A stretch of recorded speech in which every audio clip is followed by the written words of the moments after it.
muitos estudos revelam que a quantidade de crianças com dificuldades escolares encaminhadas para a avaliação psicológica cresce a cada dia.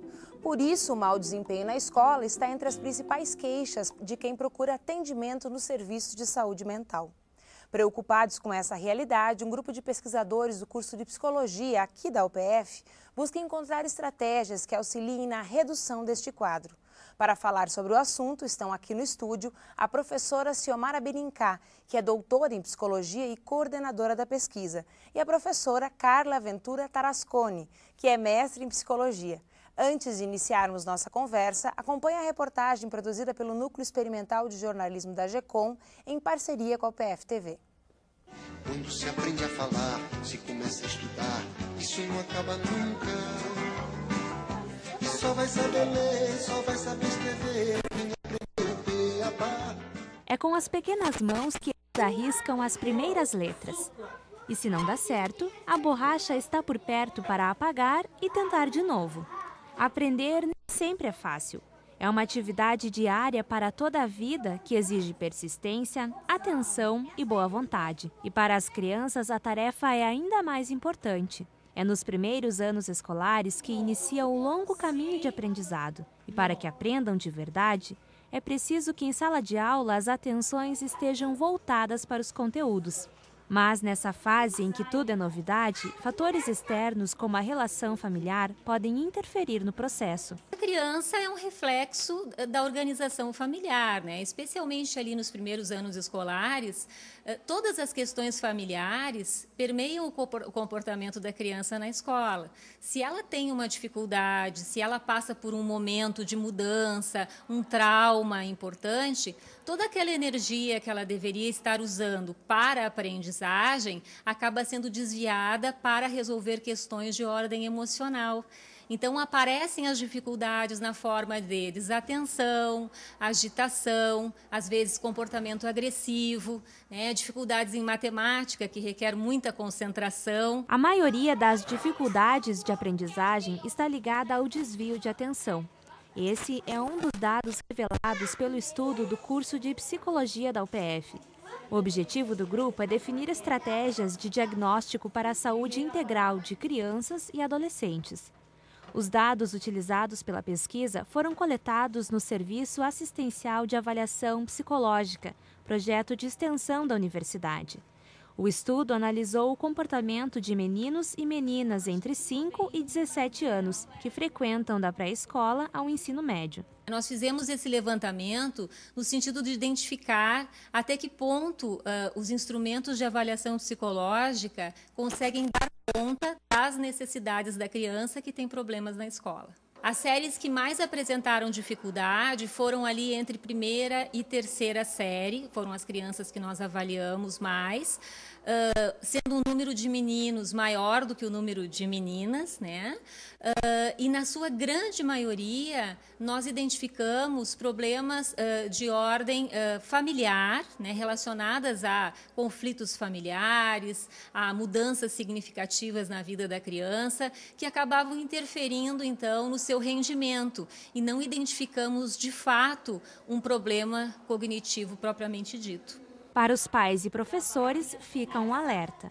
Eles devem estar atentos a qualquer mudança que a criança apresente, né? Porque a fase em que ela se encontra é uma fase voltada para o aprendizado, né? Dos 6 aos 12 anos, a criança está voltada para isto. Se ela não consegue dar conta desta tarefa, certamente deve estar envolvida com outros problemas, e a gente deve investigar que problemas são esses para tentar ajudá-la e que ela possa se concentrar especificamente no seu aprendizado. Uva, bota, copo, uva. Só vai saber ler, só vai saber escrever, quem aprendeu beabá. E além do abecedário, um grande dicionário, vamos todos precisar. Ciomara, é uma fase bonita, né? É, realmente. Mas também dá muito medo para os pais.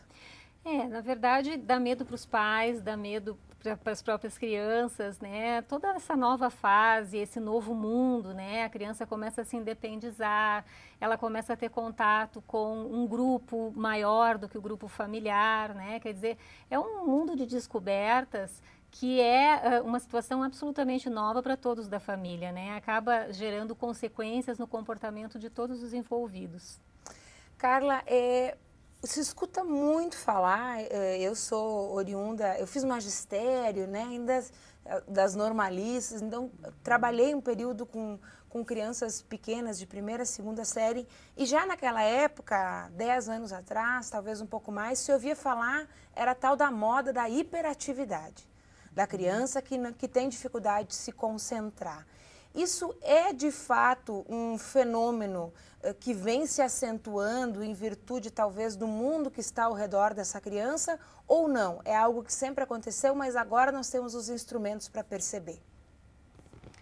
Na verdade, a hiperatividade é uma das dificuldades, né? Um dos comportamentos que interferem bastante no rendimento de uma criança, né? A demanda é muito grande, até porque é uma criança que ela é mais turbulenta, ela atrapalha mais a sala de aula, né? Ela acaba aparecendo muito mais do que aquela que é hipoativa, que é mais quieta, né? Que fica mais deprimidinha no canto dela, né? Então, por isso, assim, a busca de consulta com esse sintoma, com essa característica, ele se torna comum demais dos nossos serviços. Mas é de fato, Ciomara, um problema tu ter uma criança ativa em sala de aula? Qual é o limite entre eu, como professora, perceber que o meu aluno é um aluno ativo ou que ele está se prejudicando e prejudicando a turma porque ele é hiperativo? Justamente, a diferença entre o aluno ativo, que é aquele aluno esperto, às vezes que aprende mais rapidamente que os colegas e, portanto, exige uma demanda maior do professor em termos de desafios, de exercícios, etc., entre aquele que prejudica os colegas e principalmente a si mesmo, né, é que aquele que é considerado, a gente não usa mais essa terminologia, né, mas que tem, digamos assim, uma atividade exacerbada, ele realmente não consegue aprender na medida em que ele não se concentra em nenhuma tarefa especificamente, ele não termina nada que ele começa a fazer. Né? Digamos assim, é uma criança que não consegue investir atenção e energia em uma única tarefa e, portanto, ele não chega até o final, né? E também por conta disso ele conturba todo o ambiente onde ele está e daí problemas de indisciplina geralmente aparecem associados a esse quadro. Hiperativo a gente não usa mais. Um termo. Qual é o termo que seria mais adequado agora, Carla? É que, na verdade, a gente usa o déficit de atenção com hiperatividade ou não, né? O transtorno de déficit de atenção seria o responsável por essas crianças que realmente apresentam o transtorno, né? Porque a criança mais agitada, mais ativa, ela se deve a uma série de outras dificuldades, muitas vezes um problema emocional muito sério, né? Uma descarga na conduta, na agitação em função de conflitos familiares e não necessariamente aquela criança com o transtorno que deve ser medicada, que deve ser tratada como, né, uma criança com esta patologia. Eu estou pensando nos nossos telespectadores e fico imaginando o seguinte quadro, né? A gente sabe, e é de longa data a discussão, de que as escolas estão defasadas em termos de estrutura, os professores desanimados em função da questão salarial, dos processos de formação, enfim. E essa criança que chega na escola hoje vem de um mundo que está a 2.000 por hora. Não é fácil confundir esse aluno que está ansioso porque a estrutura da sala de aula já não é mais adequada para esse novo aluno com o aluno que está muito ativo? Realmente não é fácil, principalmente porque o professor não tem só aquela criança dentro da sala de aula, né? Ele tem uma série de crianças, todas com demandas bem importantes, né? E ele precisa identificar o que cada um necessita em cada momento. Não é fácil para o professor. Então, pode acontecer de haver uma confusão entre aquela criança que parece mais agitada, porque necessitaria de um desafio maior, né? Talvez seja mais rápida no raciocínio, consiga fazer as tarefas, digamos assim, de um tempo menor que os seus colegas. Precisa de mais interatividade. Precisa de mais, exatamente, precisa de mais atenção, digamos, de mais atividade por parte do professor, daquela criança que não consegue terminar, porque realmente não consegue desenvolver o raciocínio adequado para chegar ao final da tarefa. Então, muitas vezes se confundem essas duas situações e, para isso, é que são encaminhadas essas crianças para serviços específicos de avaliação psicológica. Carla, então, como é que é feito o encaminhamento? Quem são as crianças que foram recebidas pelo SAP e a partir das quais vocês fizeram o diagnóstico? Isso.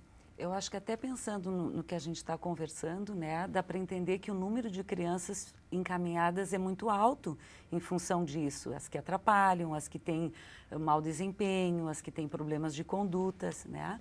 Então, a gente recebe no serviço os encaminhamentos de vários locais, né? Várias escolas nos encaminham, alguns profissionais, né, psiquiatras, neurologistas, né, pediatras, né? E aí a gente recebe essas crianças, no caso, numa lista de espera que não é pequena. Quer dizer, tem um né? número de atendimentos enquanto o projeto funcionou? Na verdade, para a gente poder chegar a um diagnóstico de um problema específico, especialmente de uma dificuldade de aprendizagem, a gente levaria de 8 a 10 sessões com cada criança e seus pais. E vocês têm uma ideia de quantas crianças procuraram o SAP durante o período de um ano, do ano de 2010? Quantas procuraram, geralmente passa de 100 crianças, né? Mas que a gente consegue atender né? Até o final, em torno de 50 anualmente. E depende sempre do número de alunos extensionistas que a gente conta também, porque... né, tem a equipe de supervisores e tem os alunos que ajudam a realizar essas avaliações. Né, que a gente chama de psicodiagnóstico, para justamente detectar qual a dificuldade, qual é o comprometimento que essa criança apresenta para depois seguir alguma intervenção psicológica ou não. Né? De todos os dados que vocês conseguiram reunir, Carla, qual o que te chamou mais atenção? Eu acho que o número relevante de meninos, né, que são encaminhados nessa faixa etária, que é uma diferença importante assim na nossa área. No período pré-escolar e início da escolaridade, os meninos são, né, muito encaminhados. E na adolescência e início da vida adulta, a gente sente que daí o número de meninas é crescente. Né? Uma diferença significativa que eu acho que é interessante também. Bom, nós continuamos a falar desse assunto, mas no próximo bloco eu vou agradecer a presença da professora Carla. Nós vamos conversar também com uma aluna do curso e continuamos com a professora Ciomara. O Universidade Aberta volta já.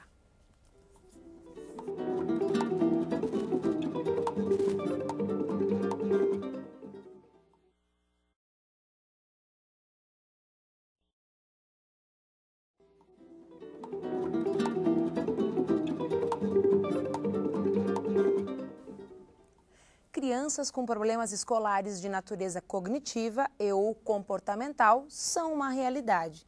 Por isso, o curso de Psicologia da UPF desenvolve uma pesquisa com o objetivo de caracterizar as dificuldades escolares das crianças que são atendidas no Serviço de Assistência de Avaliação Psicológica, o SAAP.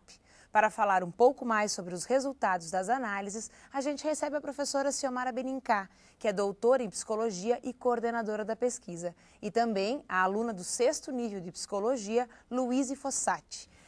Ciomara, estávamos conversando justamente agora no intervalo que os problemas identificados, o diagnóstico feito com essas crianças, nem sempre são de ordem cognitiva. Elas são um reflexo de outros problemas. Exatamente. e preocupa, né, porque nem sempre também todas as crianças que têm problemas são percebidas na sala de aula, porque, como nós falávamos antes, aquilo que mais incomoda é geralmente o que é encaminhado primeiro. Aquele que atrapalha os outros colegas é o que mais aparece, mas também tem aquela criança que, mesmo não acompanhando, permanece quietinha, né, ela obedece à professora, só que quando a gente vai olhar, o seu caderno está em branco, né, ou ela não consegue realizar as atividades, ou o que ela escreve em sala de aula ela não consegue ler em casa.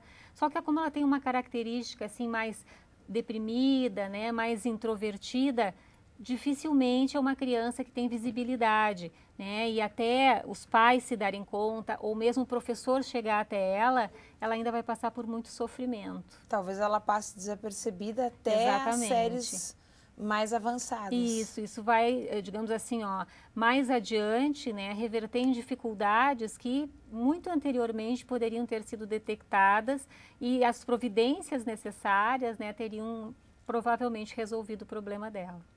A Luíse participou durante 2 anos do processo, de todo o processo, tanto da parte da pesquisa, quanto de receber e acompanhar as crianças. Conta um pouquinho para nós como é receber e trabalhar com essas crianças em situações delicadas, que é elas chegarem até o SAAP, né, num ambiente estranho, por uma razão que elas não entendem muito bem. Como é isso?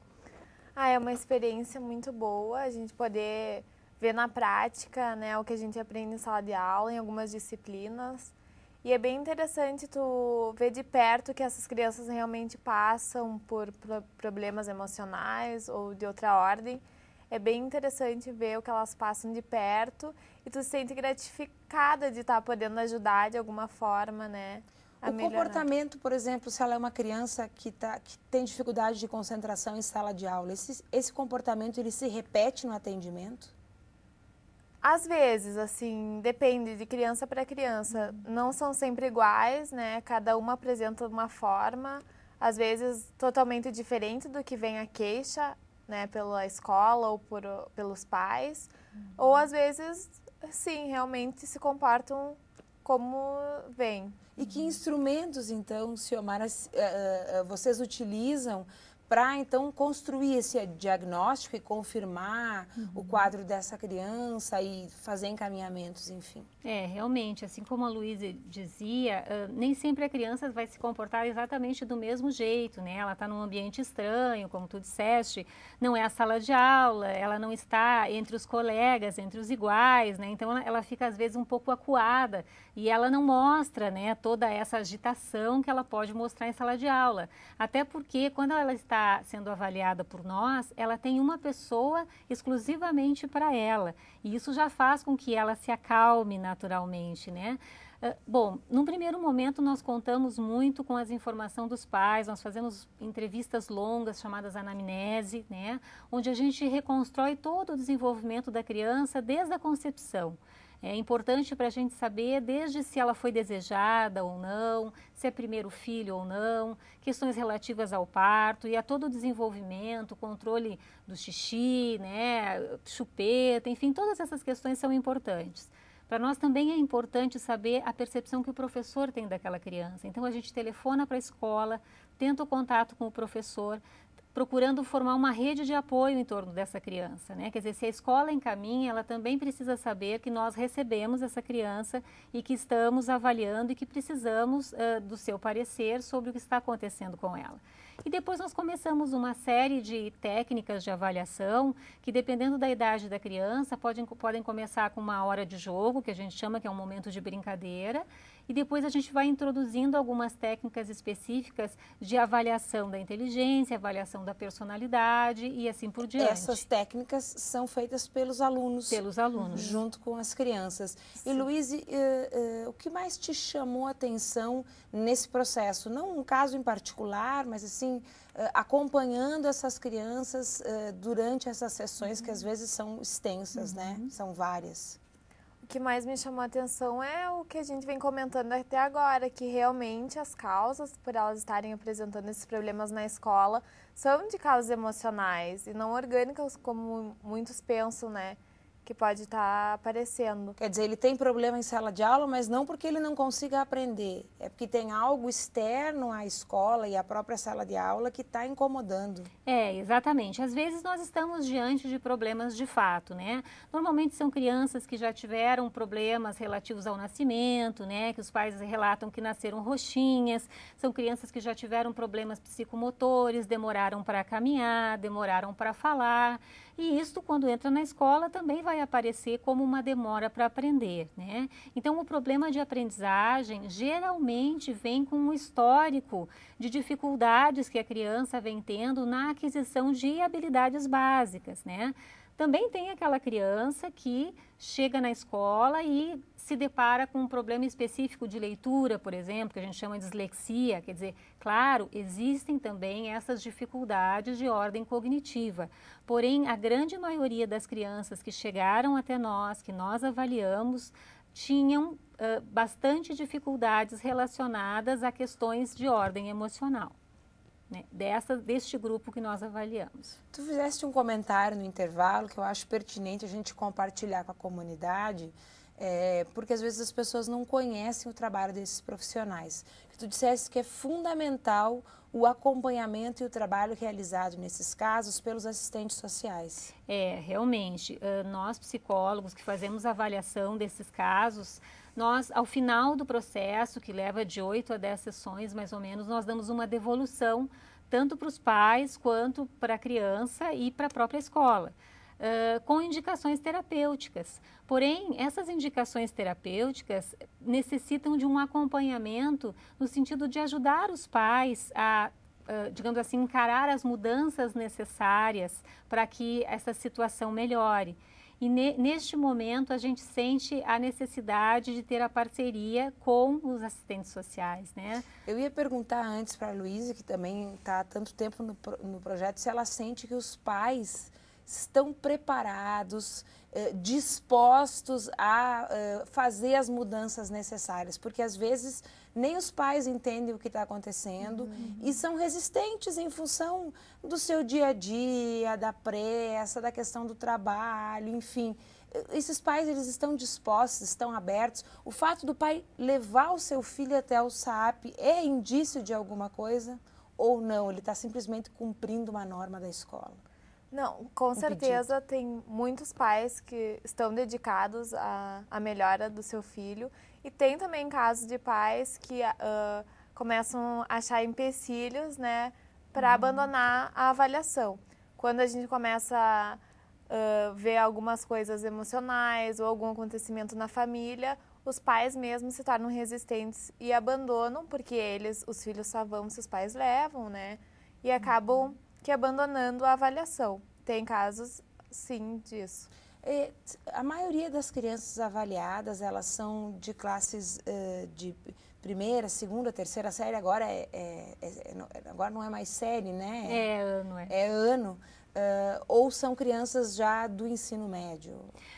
Nós tivemos, nessa pesquisa, nós priorizamos crianças encaminhadas pelo Serviço Público de Saúde e de Educação, né? Então, são crianças que carecem de uma atividade mais assistencial e crianças que estivessem em idade escolar. Então, dificilmente um adolescente vem com problema de aprendizagem.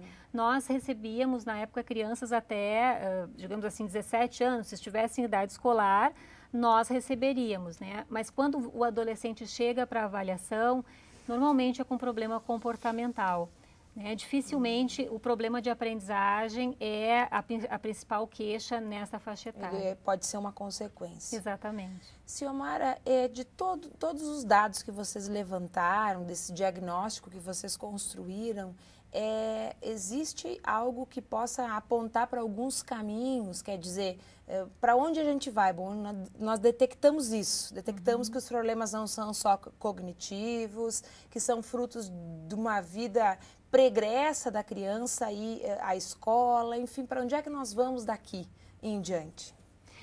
A gente observou que muitas vezes o problema de aprendizagem, que é um conceito muito amplo, é apenas a ponta de um iceberg, né? Quer dizer, digamos que é a ponta de um problema que é muito maior. Às vezes a gente está falando de crianças que não têm a atenção básica, né? Crianças que têm, às vezes, problemas relacionados à visão, problemas de audição, às vezes são crianças que têm problemas nutricionais. E nós vimos que a dificuldade de aprendizagem é apenas uma forma de aparecer um problema que é muito mais amplo, né? Que é de assistência à saúde integral. Então, nós vimos assim que muitas vezes nós chegamos a diagnósticos que não adiantaram de nada porque estes pais não conseguiram se organizar no sentido de procurar atendimento para essa criança. Porque lhe faltavam questões muito mais básicas. Eles tinham que trabalhar, eles sustentavam a família, eles não tinham condições de levar a criança, eles não tinham passagem para levar essa criança. Nem preparo intelectual, talvez, exatamente, de entender o que está acontecendo. Então, a gente vê assim que são pessoas carentes de muitas outras coisas, né? E que a dificuldade de aprendizagem do filho é só mais uma dificuldade num dia a dia já bastante tumultuado.